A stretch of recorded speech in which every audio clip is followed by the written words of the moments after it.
pada Nabi Muhammad SAW kepada bangsa itu sesungguhnya betul-betul disesuaikan dengan antropologi bangsa. Antropo itu manusia, logi itu ilmu manusia.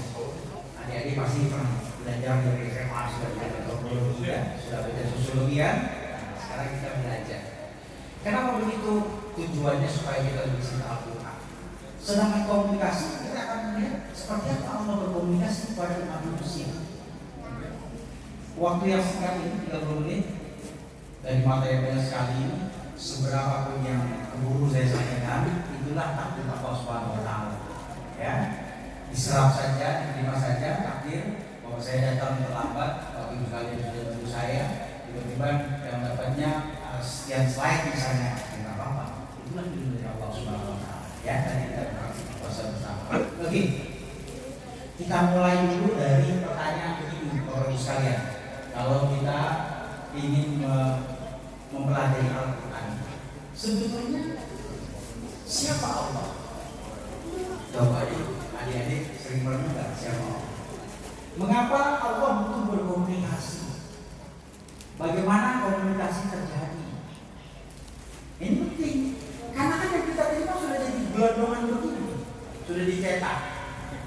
Kita tidak pernah tahu bagaimana dulu Allah berkomunikasi. Tidak turun kita suci kayak begini. Setengah mati kita hafal Quran, udah hafal Quran lupa lagi. Nabi Muhammad seumur umur tidak pernah lupa Al-Quran. Coba kita bayangkan betapa cerdas Nabi Muhammad. Kita bisa hafal. Iya kan? Nabi Muhammad satu gelondongan begini belum dicetak. Beliau tahu, tapi selalu ketika beliau bertadabbur, kemudian beliau terus menghafalkan, di sampingnya ada Jibril. Nggak ada penulis, nggak ada rujukan, semuanya ada dalam memori. Kita mulai dulu dari sini. Ini sebetulnya gambarnya hitam, tapi ujungnya putih, nggak apa-apa lah, ya. Nah, kalau bisa ya, adik-adik yang berbahagia. Ar-Rahman ini adalah nama satu dari 99 nama baik nama baik Allah Subhanahu Wa Taala. Ya, Ar-Rahman, Ar-Rahim, Al-Qudus, As-Salam, terus satu-satunya yang paling Allah banggakan adalah Ar-Rahman.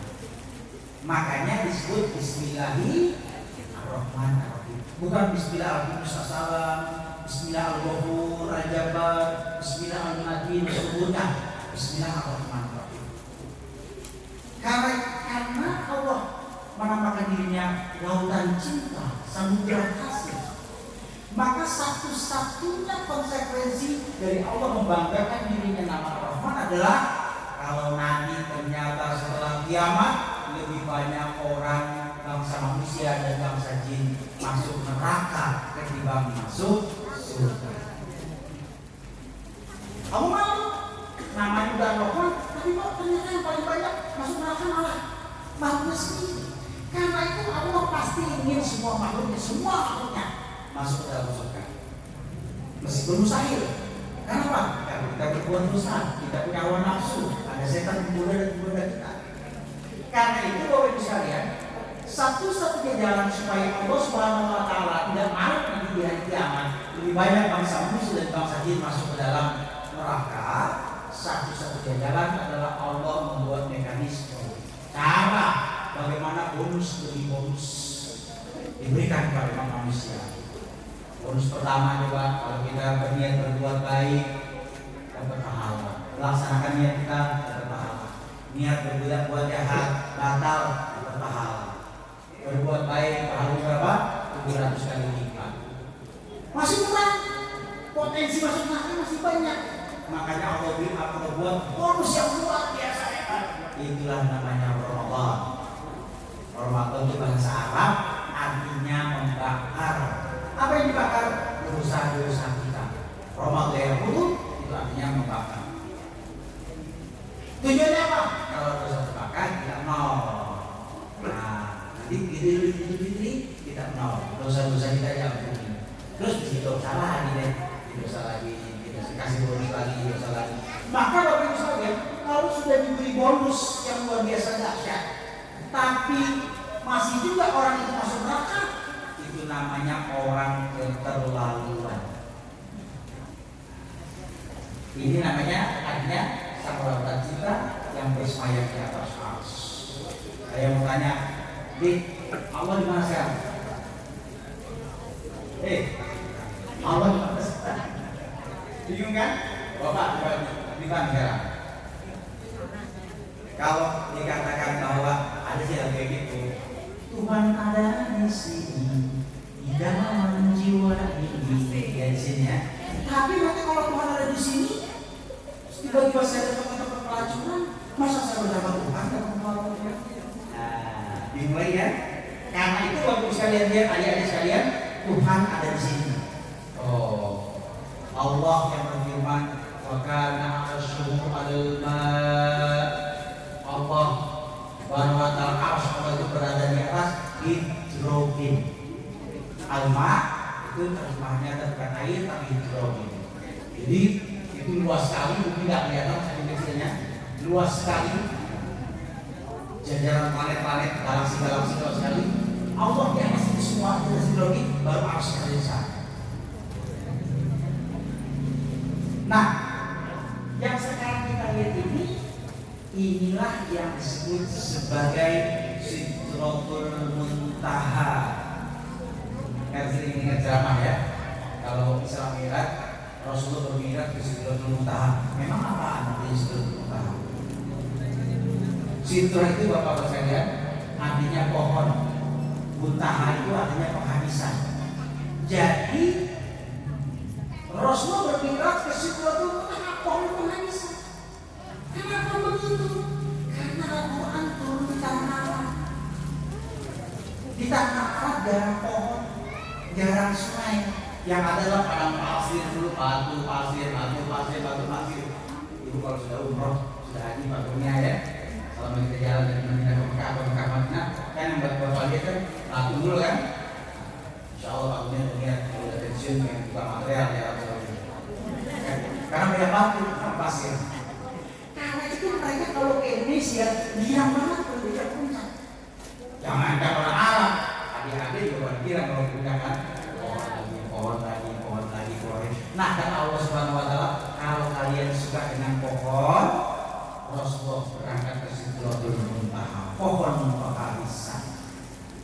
Indahnya pohon. Tapi kalau misalnya nabinya bukan Muhammad, nabinya Ujang dari Cianjur.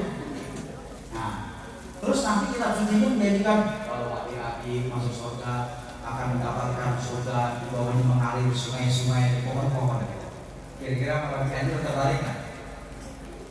Dia bilang orang Cianjur, kita cair kita pohon gitu kan. Tapi kalau orang Arab belum biasa, makanya Pak, begitu cinta orang Arab kepada pohon sampai bendera tahun warnanya hijau. Ditambahin lagi nama Muhammad Rasulullah. Coba kalau bendera Indonesia hijau, apa maknanya itu? Senang pohon, pohon sudah. Tapi kan orang Arab sudah sekali dengan pohon, demikian. Nah, Bapak Ibu sekalian, itu salah satu tafsir berbicara Allah berkomunikasi kepada hamba-hamba Sidratul Muntaha. Tapi tafsir lain Bapak Ibu sekalian agak berat kajiannya. Saya kasih tahu saja berbicara yang dewasa. Sidratul Muntaha ketika Rasulullah berhenti di Sidratul Muntaha, beliau benar-benar melihat pohon raksasa yang luar biasa besar, yang setiap ranting-rantingnya menyimpan file, menyimpan seluruh catatan bangsa ini, bangsa itu di setiap rantingnya. Makanya sejarah, kita bilang sejarah itu artinya pohon sajalah. Kita belajar sejarah Indonesia, artinya belajar pohon Indonesia. Ada catatan sejarah itu, bonggolnya, cabangnya, rantingnya, di setiap ranting itu tercatat seluruh amal perbuatan setiap bangsa-bangsa dan oleh Allah Subhanahu Wa Taala. Itu pohonnya banyak.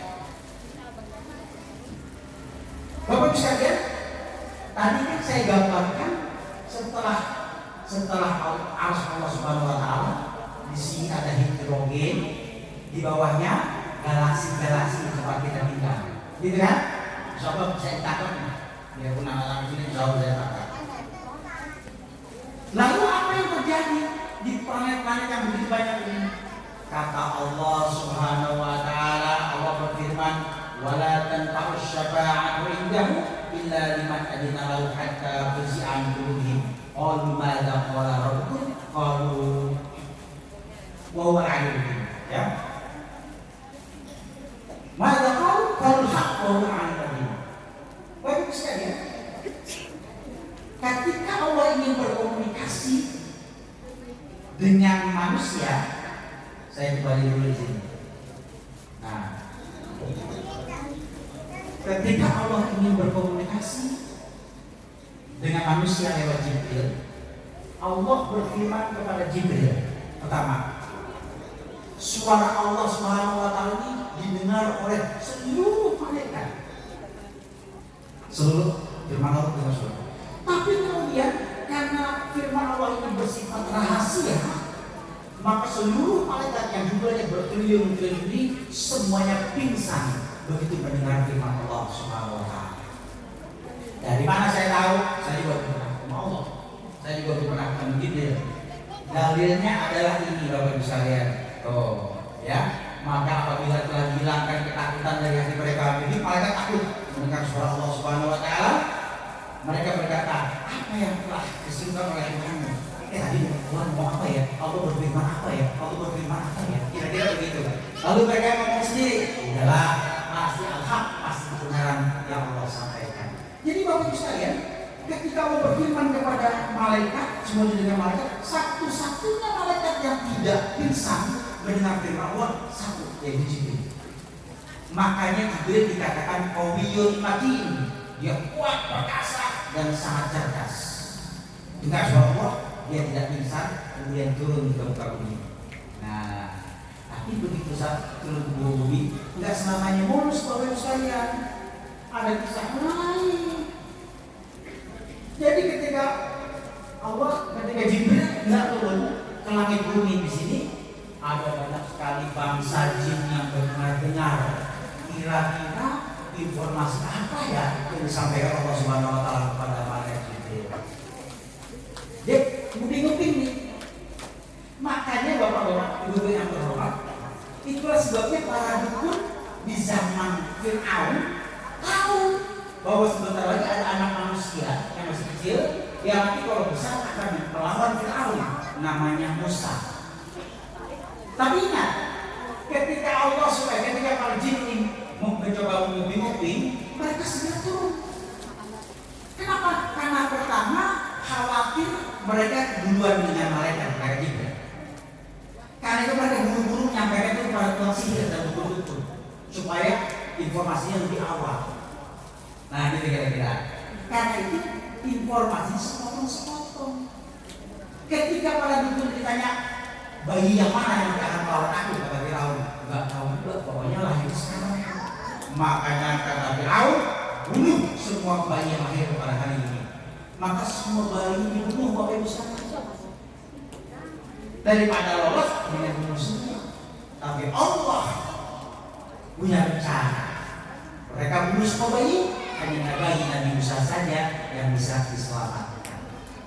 Hebat ya? Ayatnya mana? Nih, surah Al-Mulk. Walaqad zayyana as-samaa'a ad-dunya bimasabiha wa ja'alnaha rujuman lisyayatin wa 'adadna lahum 'adzabas sa'ir. Artinya, Allah menjadikan meteor-meteor di langit untuk menipu setan yang mungkin wahyu saat disampaikan kepada Jibril, untuk disampaikan kepada dukun-dukun dan tukang sihir di dunia. Itu Quran surat Al-Mulk ayat 5. Karena itu Bapak Ibu sekalian, dikaitkan agak berat dikit untuk membuat adik-adik ya, nggak apa-apa, harus sampaikan. Ini 3 cara Allah menyampaikan firman-Nya ke muka bumi. Pertama dari Jibril langsung kepada para rasul dan nabi. Jadi Jibril dapat informasi dari Allah, turun lalu disampaikan kepada para nabi. Dari mulai Nabi Adam, Idris, Nuh, Soleh, semuanya kayak gitu. Ada juga Allah berfirman dari Allah langsung kepada nabi. Misalnya Allah berbicara kepada Nabi Musa. Wa kallama Musa taklima. Allah berbicara, ngobrol dengan Nabi Musa sengobrol-ngobrolnya. Ngomong, wahai Musa, kamu sekarang di sebuah lembah bernama Tua.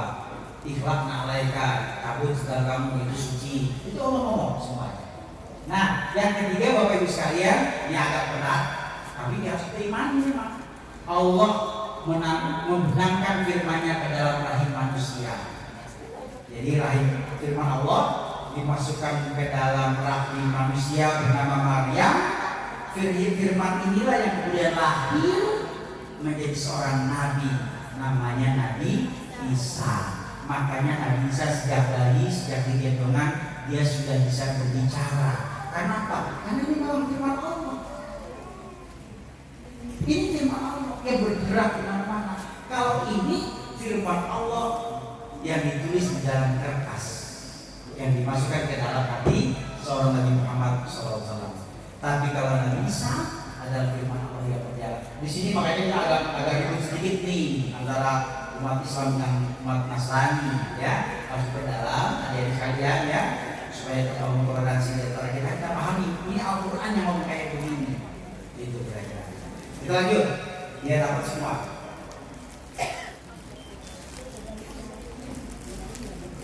Apa dalilnya? Dalilnya gini, Bapak Ibu sekalian.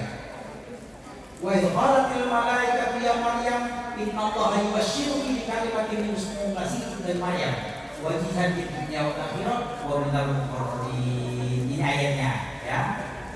Ketika para malaikat berkata, wahai Maryam, sesungguhnya Allah menyampaikan kabar gembira kepadamu tentang sebuah kalimat.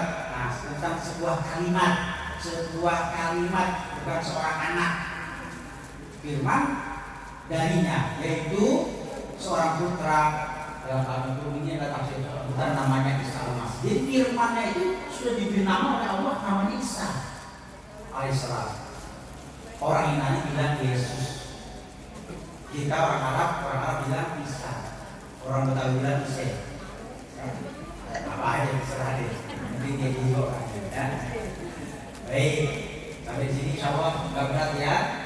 Kita lanjut. Sekarang bagaimana ragam dan gaya umum bahasa Al-Quran? Kita lihat nih hebatnya Al-Quran. Yang cepat yuk. Bapak Ibu sekalian, adik-adik yang berbahagia, berbahagialah kita beragama Islam. Karena kitab suci yang diberikan kepada kita adalah kitab suci yang paling efektif dan paling selektif menyebut nama.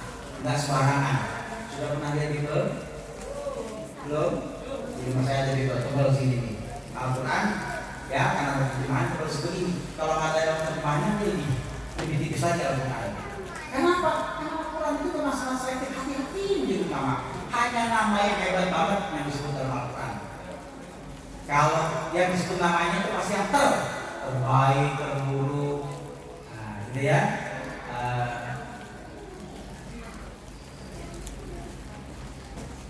Sekarang ini,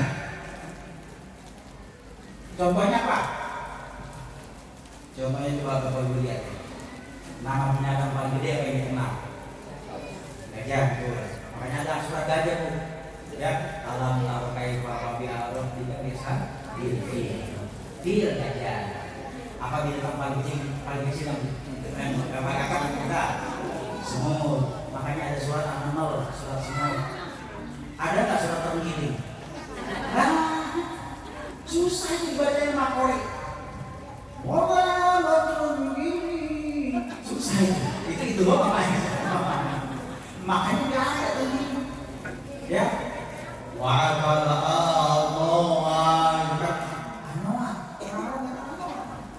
jadi Al-Quran hanya menyebut nama yang populer saja kita kenal. Apalagi coba nama orang-orang terbaik, Adam, Idris, Nuh, Hud, Soleh, disebut namanya. Ingat, Luqman disebut namanya. Ya enggak? Ada sebutnya. Tapi yang terburuk, sebutkan coba. Yang terburuk siapa yang paling adik-adik kenal? Yang paling terburuk Firaun, benar kalau Firaun betul ya. Lagi, terus Korun, betul. Orang paling kaya di zaman Firaun. Terus dan jangan ada nanya. Orang Aisyah tidak ada. Pegal. Itu sering dongeng. Apalagi Abu Lahab. Lagi, Pak. Nanti ada orang baik. Menutup aja. Kita cari yang paling buruk, Nabi Adam yang baik, ya. Nah, lihat ya. gampang caranya. Firaun, Samiri, itu jadwal ya, Samiri, Orun orang kaya, Aman jenderal, kemudian Aman itu bapaknya Nabi Ibrahim musyrik, ya, lalu Abu Lahab disebut namanya. Udah segitu doang, nggak ada yang hidayat, Kurniadi, tapi Kurniadi tidak disebut yang terburuk, tidak juga disebut yang biasa. Ada nggak Abu Bakar? Sohib Fillah kemampu dibuat. Umar, Utsman, Ali, biasa aja sama lah ya, antara Utsman dengan Ali dengan Kurniadi sama. Nggak disebut namanya Al-Quran maksud saya. Oke ya, berikutnya nih belajar cepat. Melawan mainstream, maksudnya melawan mainstream, melawan yang tidak umum. Contohnya ini bu, nah, Alif Lam Mim. Emang apa artinya? Bagus, ini kalau bisa cuma tidak tahu. Emang gue pikir, emang ada artinya. Subuh maghrib, ya lagi ada. Bu sampai sini ya, saya tahu udah lapar. Kan? Tapi intinya mudah-mudahan apa yang saya sampaikan ini bermanfaat buat kita semua. Bermanfaat seperti itu saya katakan.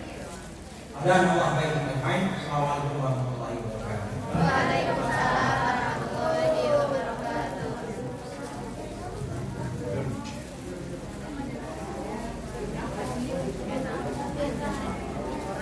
Jazakallahu khairan Ustaz kami, mudah-mudahan ilmu yang disampaikan bermanfaat untuk kita semuanya, dapat diamalkan menjadi bekal kita nanti dalam menjalani kehidupan ini yang lebih baik insyaallah.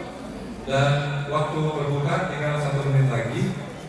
Untuk anak-anak sudah disiapin tempatnya di tenda biru di bawah. Ya, itu anak-anak semuanya di sana. Lagi perempuan sudah disiapkan.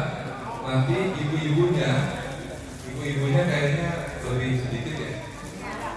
Ya, ibu-ibunya lebih sedikit ada di tenda biru yang sebelah kanan. Itu juga udah disiapkan. Dekat sama catering, jadi kalau kurang gampang. Ya, ibu-ibu lebih cocok ya kan? Udah cocok.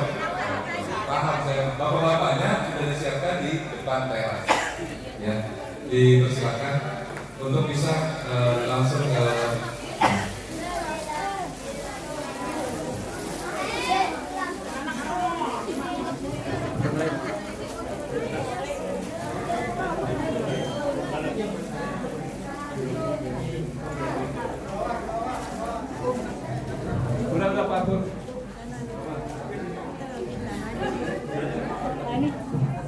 Sini aja.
Telepon di atas ya, Pak.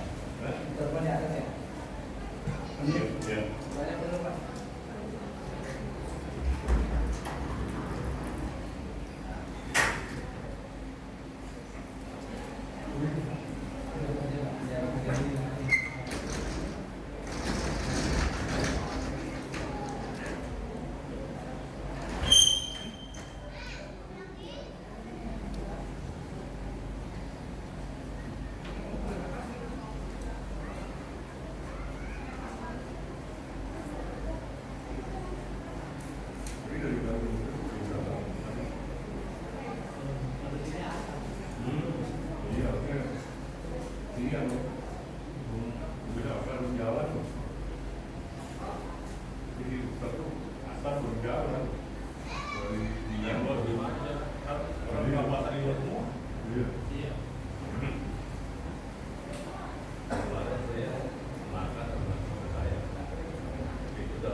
Racunnya di emperan di jalan, di apa di pinggir itu, edem tadi itu, saking banyak orang. Nah, itu baru mampol. Orang buka di mall, belanja sih dah, kita pada